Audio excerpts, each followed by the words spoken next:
Oh my gosh. Oh my gosh. Oh my gosh. Well, first of all, welcome. This is Arts Respond. I'm Lucy Gellman, and this is a collaboration that we have been doing for, I don't know, some months in this weird upside down year between WNHH Community Radio and the Arts Council of Greater New Haven. Those vocals you just heard, you've heard every other week or sometimes every month. And they are from my guest today. I'm so excited. So my guest today is Thabisa Rich, who you may know just as the musician Thabisa, because well, she is many, many things, but that one name says a lot of it. So Thabisa, welcome. Thank you, Lucy. I am so happy to be here. I'm so excited to have you on the show, and I should say, WNHH is doubly blessed to have you on its airwaves as a host yourself. So this is like all sorts of goodness, as we end this very, very weird year. And I want to get right into it because in some way, so you were one of the last people I saw in person before everything shut down. And that what we shared a lift together after the August Wilson monologue competition at Long Wharf Theater. And I remember you saying to me, like, this is going to be the year. This is going to be the year that I'm teaching in the schools. This is going to be the year that I'm really stepping into a specific and certain kind of power with your music and with your message. And then COVID shuts everything down. So first of all, but I've seen you. So I should say I've actually seen you in person since then, usually out in the streets with a bullhorn, singing Sam Cooke, who is one of my favorite artists, or singing your own work. So what has 2020? I mean, we could talk about this for 4 hours, but we have about 45 minutes. Right. But what has this year been like? Take me through this topsy-turvy roller coaster ride of a year for you. I don't even know where to begin. Honestly, I have no idea where to begin, because the year started with with dreams, hopes, and some goals. I had goals like you mentioned, and I just wanted to grow, and this was my year of yes.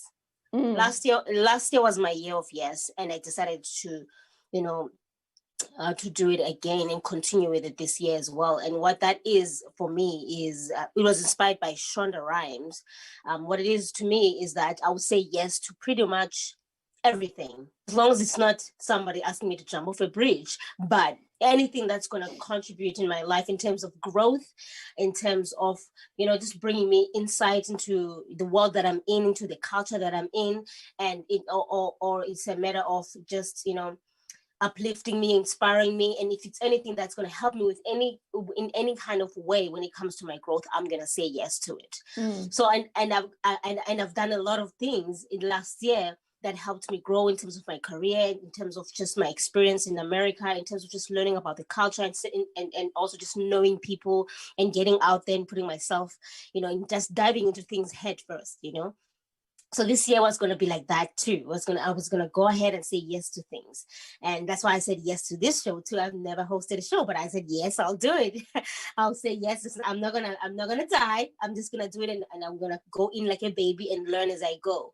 So this year just turned into something I didn't expect. I had to reimagine my entire year all over again. It took a while, because I like everybody else, I went through stages and phases of feeling depressed, of feeling stressed, and in the midst of it all, there was a lot going on in terms of the protests, and it evoked some traumas, that were put to bay, and there was just a lot happening. And when it comes to my music, I realized that I can't really perform right now. Places are shut down, and I can't necessarily meet with my collaborators. I can't do much with the music, but at the same time, I do have plan B that I've always had, which is my backing track. So I knew I could use my backing tracks, but I don't like using backing tracks. So I had to reinvent and rethink how I'm going to do this. I didn't enjoy performing on Facebook and all these things and doing this, the whole virtual world. It's just not my thing. I just don't enjoy that. I need energy. I need to see people. I need to feed from them, you know, in order for me to really feel like this is, if in order for my performance to be, you know, quite fulfilled. But I decided, you know what, let me just record instead, you know. And also then there was another problem. I couldn't go to studios and I didn't have the recording material, like the equipment and stuff. But I did manage to put some things together and just have basic things like a microphone, audio interface, and all these things. So like this year has been really challenging. This year has been full of lessons and like depression, happiness, family closeness, and, you know, having to reevaluate and introspect and all these things. It's just been all of that. So yeah, that's a long answer to your question. Absolutely. Well, I want to unpack actually some of those things. So one of the first places you performed, which we as New Haveners saw virtually, but you were able to do in your front yard, was Westville's annual art walk. And so I would love to hear a little bit about how you were able to keep performing during that. And then I want to talk about music as activism, which is something that has very much for you become a through line of this year. Right. So that's that. When it came to Art Walk Festival, which is also just another amazing festival that I love performing at. It's in my hood, and it's a third year performing, you know, consecutively, and I was just so thrilled to realize that Lizzie and everybody was trying, you know, their best to put their heads together to make it work, right? And, you know, I'm part of the committee as well, so I do like listen up sometimes and give him some suggestions on what can happen. But I just was like surprised at the end of the day how they came together with the idea, like Luke and everybody else putting it together in terms of the tech side of things, you know. So I was really chuffed and also pleased to see it all work out for everybody. But I luckily, because of I've been doing all these different events, and this is also going to go back to a point that I want to say when it comes to people like Arts and Arts Council and all these arts organizations and Connecticut Office of the Arts, how it proved for me that, you know, your guys' support as an artist really pays off, because I was able to have a little bit of sound due to gigs that I had done, that I planned in the year that I've done, including a tour that I did in schools, which we'll probably go into as well. But because of those, I was able to work a little bit. I was able to invest back into my music. And when the COVID-19 happened, I was able to use the sound. When I was hired to do the Art Walk Festival, I had my own sound. So we were able to distance and we were able to stay in our own little bubbles and not touch everybody's things. Because at the time, we didn't even know what we're supposed to do. Should we touch each other's things? Should we? Because it was early on, right, in spring. And so it was pretty new. So we and even CDC was still trying to find out, like, how are they going to manage this? And they didn't even know about the whole coronavirus thing. So everybody was learning on the go. So I was able to use my own sound with Charlie, my partner, you know, taking a role of being my tech guy now as well, amongst other things. So I was able to, you know, to be able to set myself up and perform using my backing tracks, and it all worked out great. And that's how I was able to do it, because I've already had I had this investment of a sound and as well as my backing tracks as my plan B, and I was able to perform that way. And with you as someone who I know you. I know that education is really important to you. What has that looked like within this weird year? Lord, okay, so let me just say, you know, I was doing a little tour and I had to reimagine the tour for schools, for the kids. I love children. I enjoy children. And I think it's just a personal thing more than it is a career thing.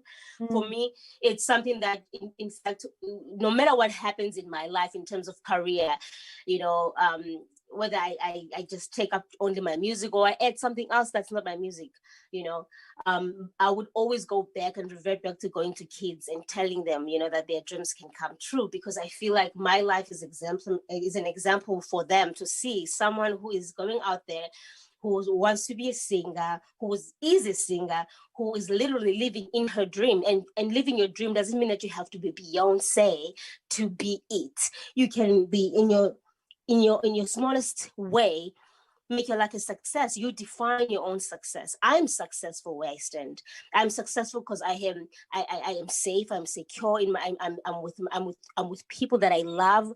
Not everybody can say these things, right? For me, that's success, that I'm able to have a family that loves me, that I love back, and be able to do exactly what I love doing, which is music and engaging with people.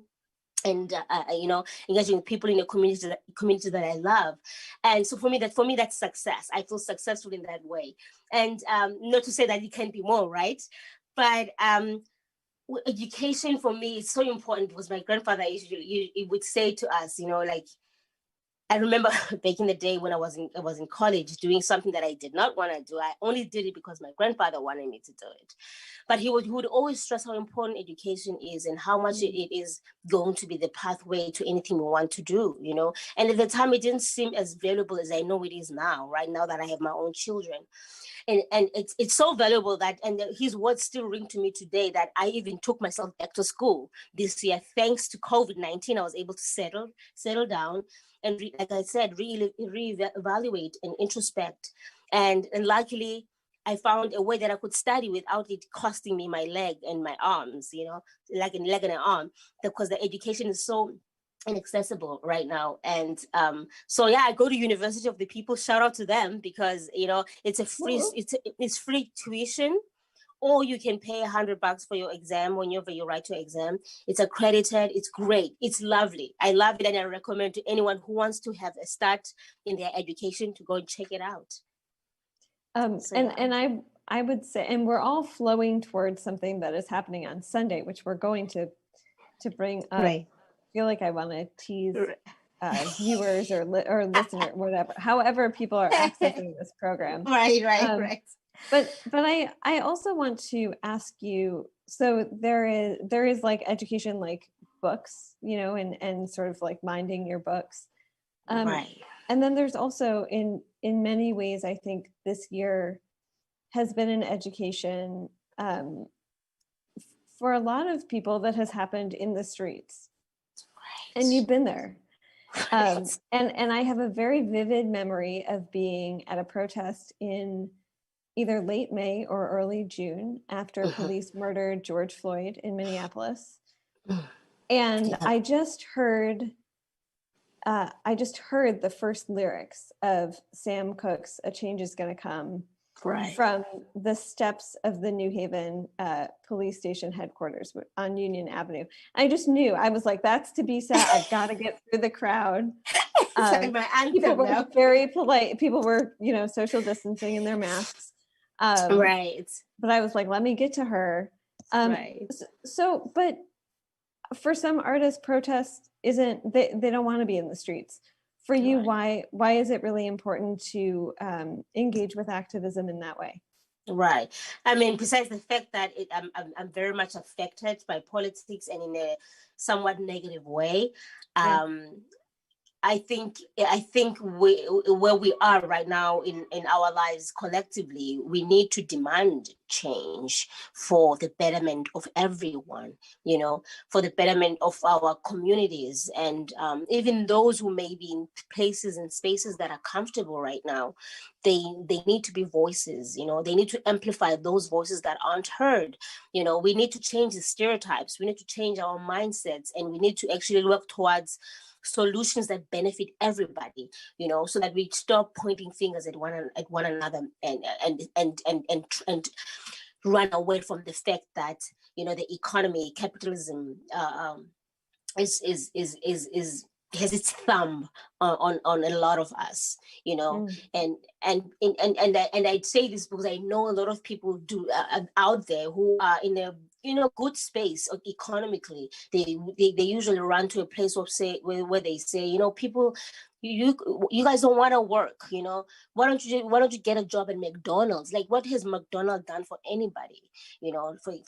For instance, like, you can work at McDonald's all you want, but you're literally just eating from hand to mouth, and that's it. You have no way of investing in your future, no way of investing in your children. So it's a cycle. It's a place that capitalism just really keeps a lot of us in a cycle of poverty, in a cycle of violence, in a cycle of trauma, for generation unto generation and generations. So I think people need to realize that there's something wrong about this system then, because we've been to McDonald's forever. We've been doing McDonald's. Our mothers do 3-5 jobs, being nannies, being cooks, being all sorts of things, so even if they're in great professions, still you find that they have to do 2 other jobs just to sustain themselves. So, like, I think people need to really be honest and look, and also just be kind, just be kind. Stop with it, just starting by throwing a stone before you think, like, realize why people are out there in a pandemic,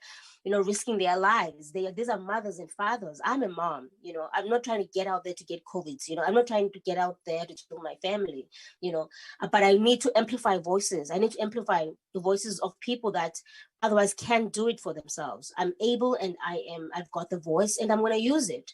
So I'm out there because I'm affected by the politics. I'm affected by what is happening. I'm affected because my children will be affected, So if we don't do anything about it, if we don't put tough laws and policies that make sure that we put back money into the communities that need it the most, and as well as we train the cops in an adequate way, and we also need to demand more out of them even before they become cops. We can't, like, I know this from my own country, standard in South Africa. You just need grade 12 pretty much, and you're good to go. You're good to go to police human beings. And it's like, wait a minute. No, what else is done here? Are we evaluating them correctly? Are we doing enough to make sure that they themselves are ready to take the psychological traumas of being in such a job? Because the job is dangerous in its own when it comes to dealing with dangerous criminals and dealing with things that policemen need to be dealing with, instead of stopping people for broken lights and then killing them. So we need to stand up on those things, and we're saying those things need to stop. And otherwise, if you guys are not willing to do the right thing, how about we just, and I'm going to go to this too. I know you didn't ask this, but then we're going to go to a point where, like, how about we actually defund you? And what that means is, let's just take this money and let's put it in these communities that you're treating them as though these are dogs that live there. And let's actually build them homes that don't look like dog houses. Let's actually build them homes and schools where they can be educated and have great access and great education. And let's build them playgrounds for their children to play in that conducive, for children to play in. Let's take that money and put it into in people's lives where they can transform and change. Because once those change, people's minds change. They see the value in themselves. You know what I mean? But if you put people in the dumpster, they will behave like that, right? For example. So I feel like we need to really think about things and have community meetings where we discuss these things in a kind way and in an open-minded way, in a way that's approaching solutions rather than people want to be defensive. Because I know it's hard when something has to change, and it's hard when you're not willing to change, and so you're gonna rather throw stones before you even hear what people have to say, or be threatened by words like defund.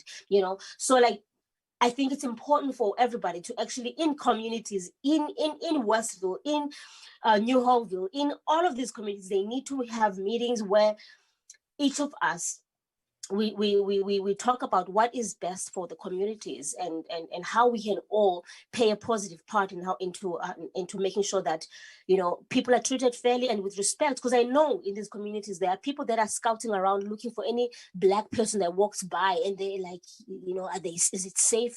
Who is that? Or children, they're in the park and there'll be somebody reporting children playing in the park because they weren't supposed to be in the park, instead of being parents and be like, actually, you're not supposed to be here. because I mean, that's what parents do, right? You speak to kids, you don't just call the cops on them. You talk to them, and even if it means sometimes you have to yell at them, you do that because that's what parents do. That's what adults do to children, maybe when they don't listen. You know, we don't need law enforcement for those kind of things, you know. So I think just people need to get back to their humility and their humanness. You know, eventually we need to get to that point. You know, so yeah, I feel like you know, with my voice, and it's not a choice. It's not like I have a choice. I'm pulled towards that. I don't plan on it. I'm pulled towards that. And sometimes when I can't make it, I feel, you know, heavy burdened. But I do know my sisters are out there doing their thing, and I'm learning so much from them as well, because it's not like I was always doing this.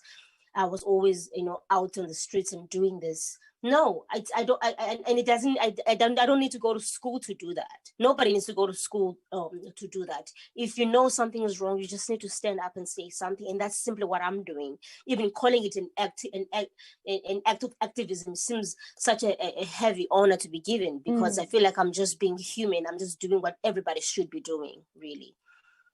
And I know that within that, you've also been writing and creating quite a bit this year. Yeah. And I want to get in that. I also just would regret not doing this. I just want to shout out the 5 amazing leaders of Black Lives Matter New Haven who have held it down for so much of this year. Yes. Yeah. Just 5 incredible women who I hope are practicing self-care and soaking in bubble baths right now, and doing something extremely kind for themselves. Right. But Harry, I'm wondering if Harry Droz, the man who makes the magic happen. Harry, I'm wondering if we could, before talking about some of Thabisa's recent work, if we could go to the video that she sent over, please.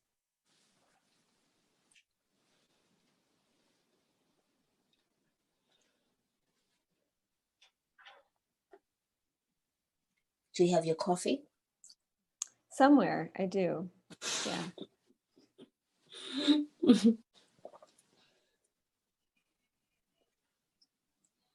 That is a video from Kelly, and it is a song called Teta Inyani, without sound at the moment. But if you can't get sound, I don't know why there's no sound, Harry. Harry, can we try? There's also another one for the school and the kids. If that one doesn't work out, that I sent you. Oh. I'm sorry. Can you not hear it? Now we hear it. Okay. And now.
And it looks like we may have lost sound.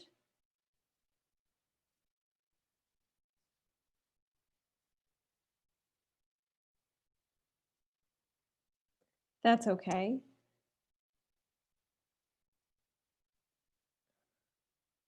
I feel like Thabisa, I think you're singing along with your mute on. Me take a minute to a second will do. So I was singing. I'm gonna sing the song myself, and you guys are gonna watch the video.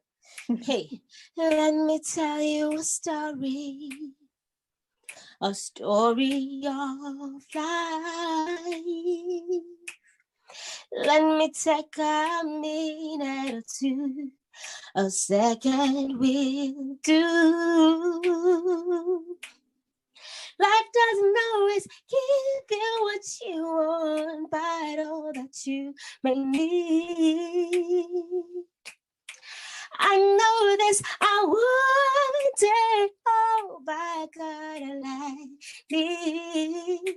Ooh yeah, kumbula, kumbula, go bali, bali la, go yeah. Oh kumbula, kumbula, go bali, bali la, go. I'll stop there. Yes, I'm snapping, which is better in person, I guess. But Harry, I think we're good with the screen share. Thank you so much. Yes, yes. We beat you to it, Harry. So tell me, Thabisa, tell me a little about the genesis of that song. So this song is special to me, very, very special to me, because I wrote this song at a very, very tough time. I can see vividly sitting down too at some point. I was in Cape Town with my guitarist at the time, who his name is Jan Dehaan. It's from the Netherlands, but we knew each other from Port St. John's, which was another place I call home away from home. And we I decided to go and travel and sing and go backpacking. And I mean, all I had was just my backpack. I was singing from all this backpack. I don't know what you guys call them here. I think you guys call them hostels, but that kind of setting where you travel and you move along, you travel. So we did that, and that song I wrote it in that time, because at that time I had like housing insecurities, and I was just feeling very, life wasn't so kind, and this song, what it says is that Teta Inyani, that's in my language, it means speak your truth. And I think what was coming out of that was because, life is so hard. I was living an honest life. I was living an honest, hard life. And sometimes you just want to give up in life. And I was feeling just like that I want to give up. I just don't know what to do anymore. Like, this life is hard. And what am I supposed to do? What am I supposed to do that is not what I'm doing? I'm living the best honest life I can live, doing what I love. And that song it was there to remind me to keep on doing just that. And I was asking, like, God, like, if you exist out there, like, make this work out. And so in the song, I do say, it's a song that anybody can relate to the song, because we all have had those times in our lives. And, so it says, like, remember, kumbula, kumbula, nguwe. So it says in my language, but it says, remember, you are the only one who writes your story. You are the only one who writes your own story in life. And then there's a line that I like in the song that says, I prayed. I remember at that time, I prayed that I wanted to. Excuse me. It says in the song, I'll give you what you want, but all that like, basically I was praying for things that I would like to want. I would love to have all these things that I wanted, but I'm not getting them. But instead, God gave me something I needed. He gave me a life that was fulfilled, that was full of happiness, a beautiful husband and children, and still the passion that burns inside of me that I have for my community, even where I come from, and it was still intact, and I still have all of me in that way. So that's, so I do say that, sometimes you do want things and you don't get those things that you just want, but instead you get the things that you need. And I got exactly what I needed. And yeah, so it's a very special song to me. Yeah. So I know that on your musical trajectory, and there have been a lot of stops this year. So not only protests, but you gave sort of this beautifully intimate performance, even though it was outdoors, even though there were probably over 100 people at the city's first Black Art Fair, which was on Lower Orange Street, I think at the end of August or the beginning of September. And And you are unveiling a new project this Sunday between 4:30 and 5:30 p.m. I want to take the last part of our show today to talk about that project and the work that's gone into it. Right. Oh my gosh, that's another one. I'm so excited. Can I just be excited? Yes, Okay. be excited. I'm excited for that one. I'm really excited. Yeah, you're right. I've performed in different places here, and I performed this particular song actually there before I completely recorded it and sent it out for mixing and mastering.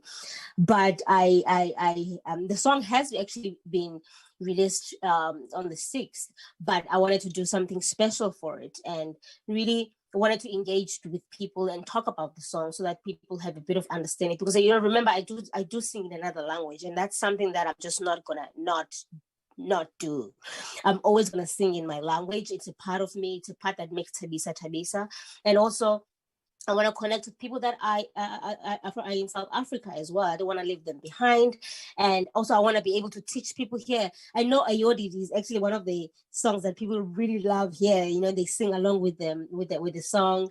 And I know my band loves the song too. But I want to be able to bring a piece of my culture, here, even if it's through my music. So it's a song I wrote a couple of like months now ago, but it took me like 24 hours to write the song because it was like one of those songs, just magic. It just landed on my laps, and I because of COVID-19, I managed to use GarageBand and learn how to use my own recording tools, and I still don't know it completely, but at least I managed to come up with a couple of songs, not just that one. I had maybe about 5 songs that I managed to do on my own, which are beautiful songs, and I'm so surprised. I can't believe when someone says I can't believe you make this. I'm like, I understand you, because I can't because I can't believe it. I can't even try to defend my process, because I'm like, what happened? It's like magic. I don't know how I did this.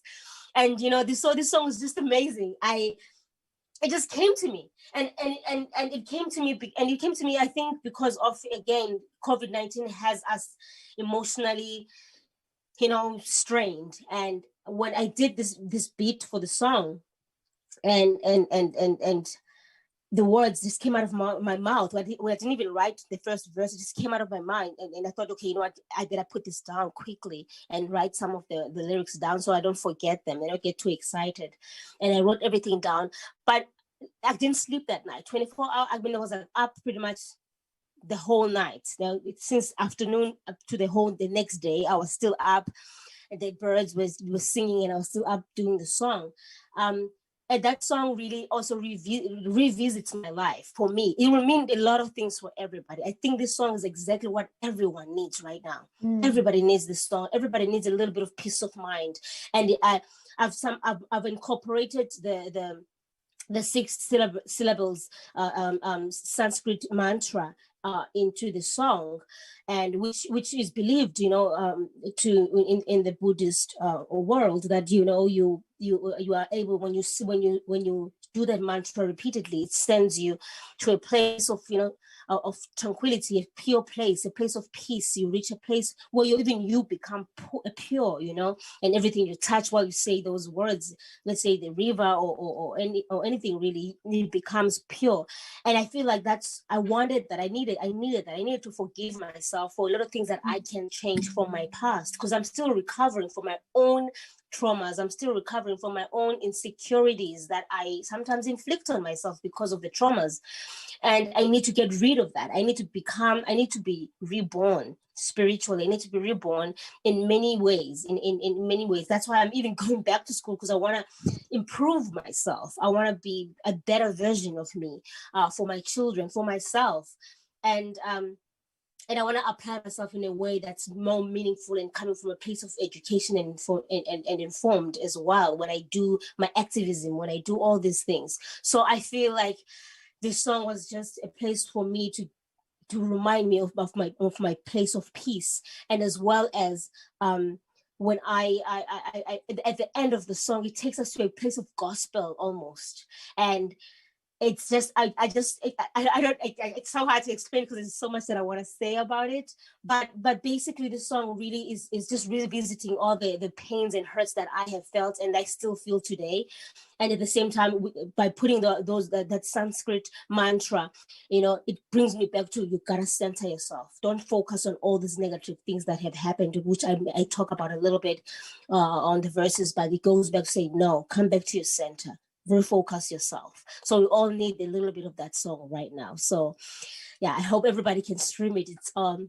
It's already out, and I would love everyone to come to my to subscribe to thabisamusic.com and subscribe, and I will be sending a reminder tomorrow for Sunday's listening session. It's a launch party for the song.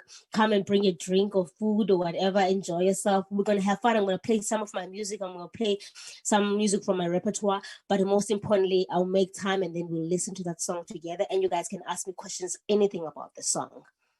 And I want to say it's called Sweet Sorrow. Yes. What does that mean to you as someone who titles articles every day and is really bad at it, honestly?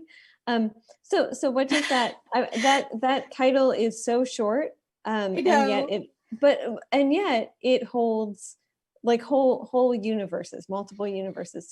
So what does the distillation of that mean to you?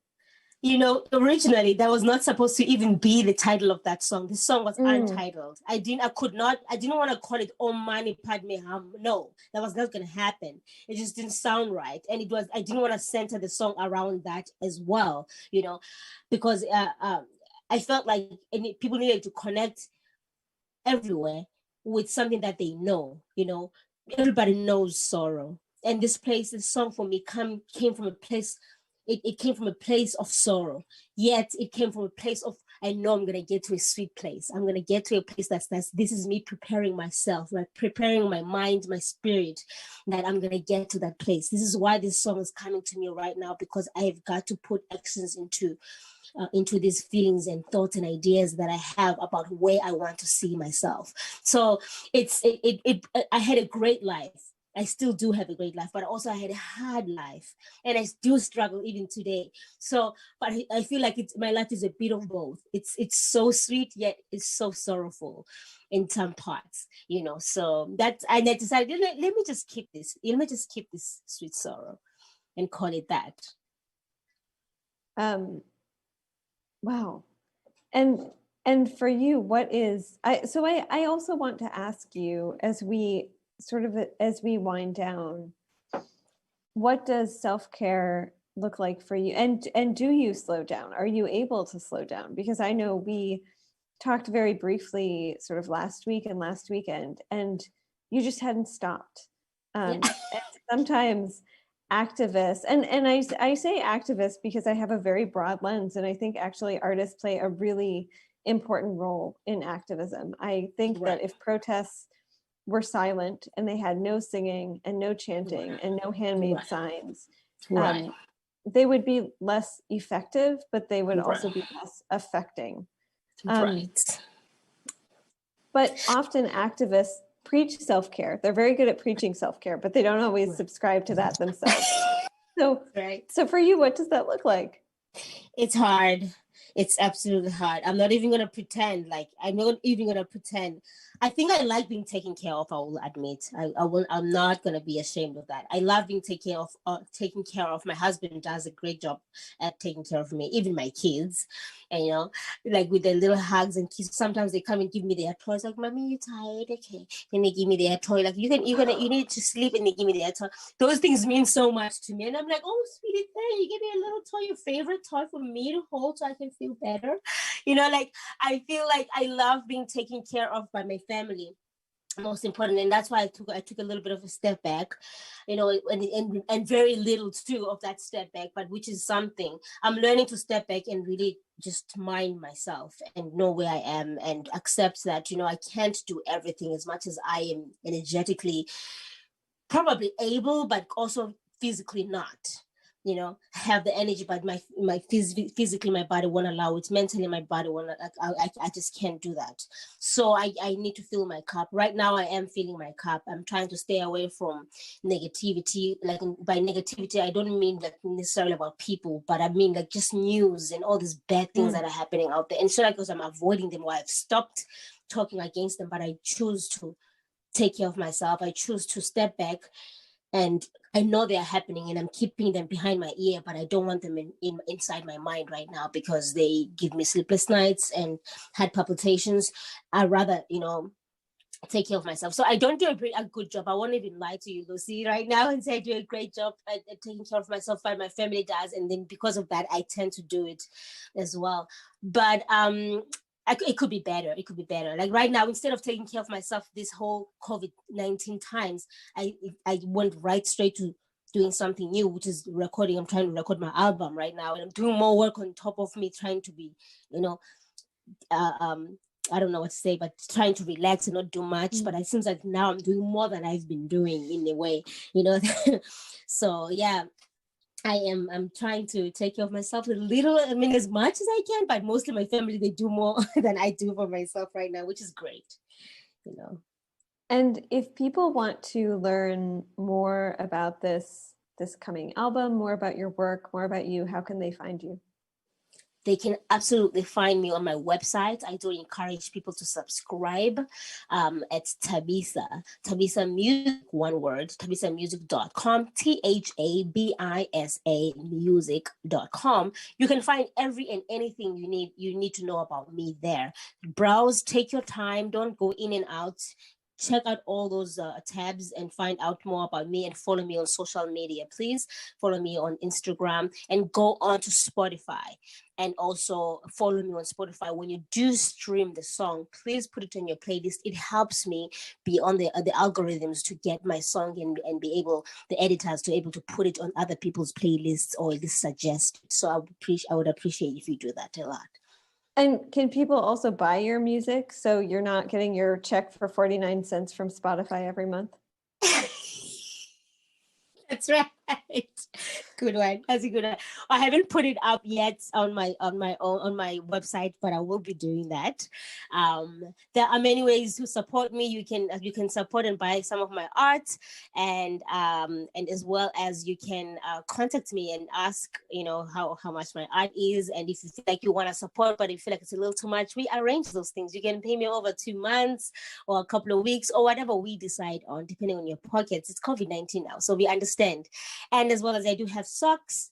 You want to wear Thabisa socks? I'm not wearing them now. I would have showed you, but Thabisa socks are out there. So please support me there on Etsy shop. Go on my website. Everything is there. Just scroll down and check it.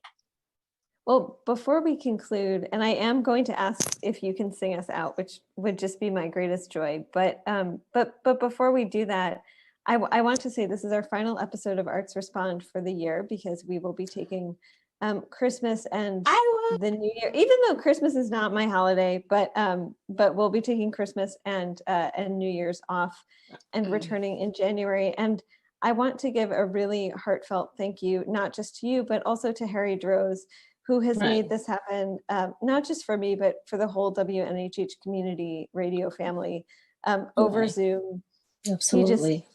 I think within 7 days of March 13th, which is when the city of New Haven started shutting things down, he had a whole platform ready to go. So Harry, thank you so much. Absolutely. And Thabisa, it would be my greatest joy if you closed us out.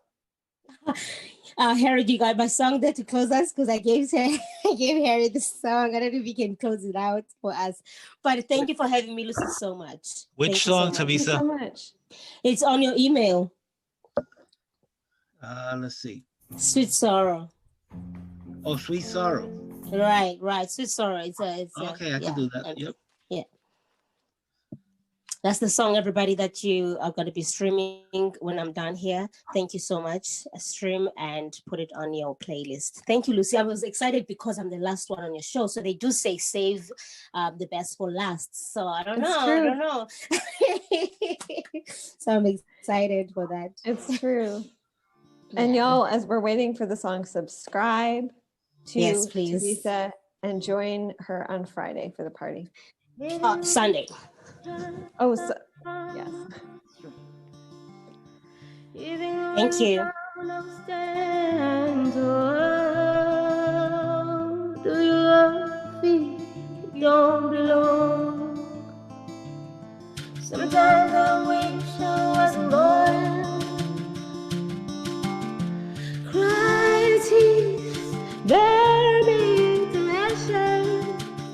Oh, I wish they could come true when I need them the most.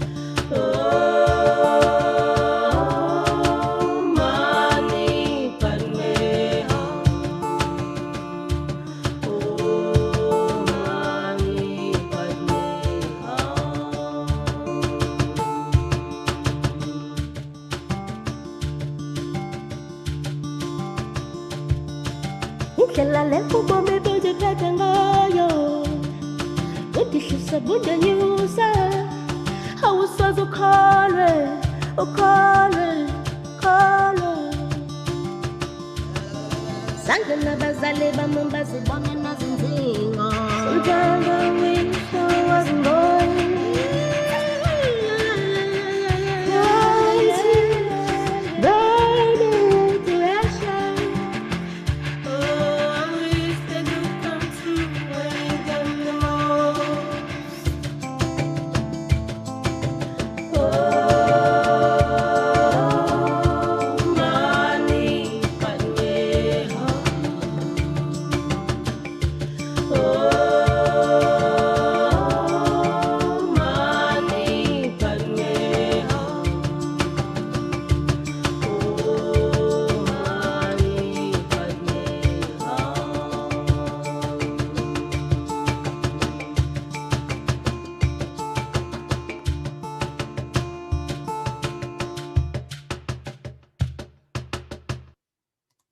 This is Harry Droz, and you're listening to WNHHLP 103.5 FM, New Haven.